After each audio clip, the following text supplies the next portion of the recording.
ചോദിക്കട്ടെ.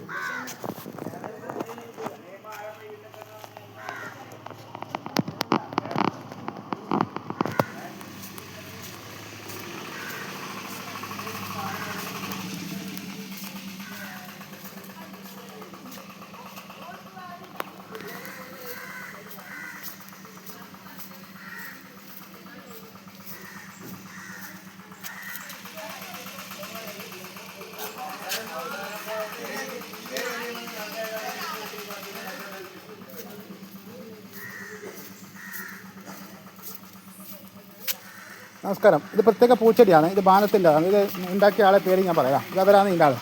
അതിൻ്റെ പേര് ജയശേട്ടൻ അല്ലേ? ഹലോ, നമസ്കാരം. നിങ്ങൾ കാസർഗോഡ് ജില്ലയിൽ വളരിക്കുണ്ട് താലൂക്ക് ബാനത്തല്ലേ? അപ്പോൾ നിങ്ങൾ ഈ പൂച്ചെടി ഇങ്ങനെ വളർത്തുന്നതിൻ്റെ വളം പ്രയോഗം പറഞ്ഞില്ലേ ഇന്നലെ? ആ വളപ്രയോഗത്തിൻ്റെ ഷോർട്ടായി പറഞ്ഞേ. ഇതിന് ഞാൻ ഇപ്പോൾ ചെയ്യുന്ന വളം പ്രയോഗം 19 അല്ലേ? 10 ഗ്രാം എടുക്കാമോ? അത് 1 ലിറ്റർ വെള്ളത്തിൽ ലായനിയാക്കാം. അത് സ്പ്രേ ചെയ്ത് കൊടുക്കുക. 15 ദിവസത്തിലൊരിക്കൽ സ്പ്രേ ചെയ്ത് കൊടുക്കണം. അത്രേ നമ്മൾ ചെയ്യുള്ളൂ. നല്ലൊരു ഉൽപ്പാദനമാണ്. കാണുമ്പോൾ മനസ്സിലാവുമല്ലോ.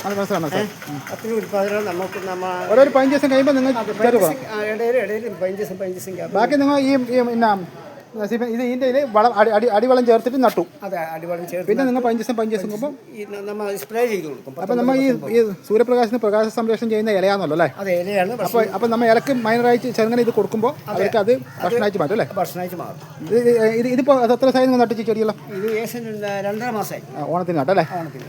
ആരും പറിച്ചൊന്നും കൊണ്ടുപോകല വാദക്കുന്നല്ലേ? പറിച്ചൊന്നും കൊണ്ടുപോകല അല്ലേ? അപ്പോൾ നിങ്ങൾ ഇനിയിപ്പോൾ അടുത്ത കൊല്ലം ഓണത്തിനാക്കുമായിരിക്കും അല്ലേ? എല്ലാ കൊല്ലം തോറും നമ്മൾ ഓണത്തിന് ചെയ്യാറുണ്ട്. ജസ്റ്റ് നമുക്ക് ഈ തമിഴ്നാട് ഇഷ്ടംപോലെ പൂക്കൃഷി നടത്തുന്നില്ല, കേരളത്തിലേക്ക് ബിസിനസ് അല്ലേ?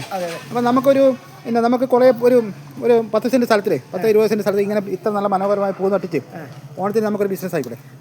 വളരെ നമുക്ക് എല്ലാവർക്കും ചെയ്യാൻ പറ്റുന്നതാണ്. ഇതിന് പ്രത്യേക സ്ഥലമോ കാര്യം ഒന്നും വേണ്ട. അല്ലേ? അല്ല, ഞാൻ കാണുന്നില്ല നിങ്ങൾക്ക് ചാക്കുകളിൽ 10-20 ചാക്കുകളാണ് ചെയ്തത്. ഇതിന് തന്നെ ഞങ്ങൾ ഒരു ഏകദേശം 10 കിലോ പൂ എനിക്ക് കിട്ടും. അപ്പോൾ കേരളക്കാരും മടിയന്മാരല്ലേ? അങ്ങനെ പറയാൻ ഒന്നും ചെയ്യുന്നില്ലല്ലോ. നമ്മൾ ആത്മാർത്ഥമായി പരിശ്രമിച്ചാലേ നമ്മൾ. അപ്പോൾ നമുക്കൊരു അംഗീകാരം ആരും ചെയ്യില്ല. ഇങ്ങനത്തെ ഒരു പൂച്ചെടി നട്ടുന്നില്ല കാര്യം ആരും നമ്മളൊരു മൈൻഡ് ഒരു മോട്ടിവേഷൻ പേര് ആരും തരില്ല. ഒരാളും തരില്ല. സപ്പോർട്ട് ഉണ്ടാവില്ല.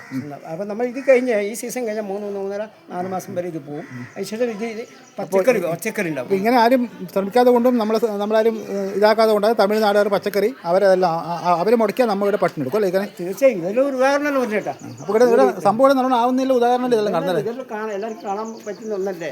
മാനസ്കൂളിൻ്റെ മുമ്പിൽ ഇത് കാണാൻ പറ്റുന്ന. നമസ്കാരം. ഇത് പിടിച്ചത് മുരളീധരൻ കമ്പിക്കാത്ത്, കാസർഗോഡ് വളരിക്കുണ്ട് പെരിയങ്ങാനം.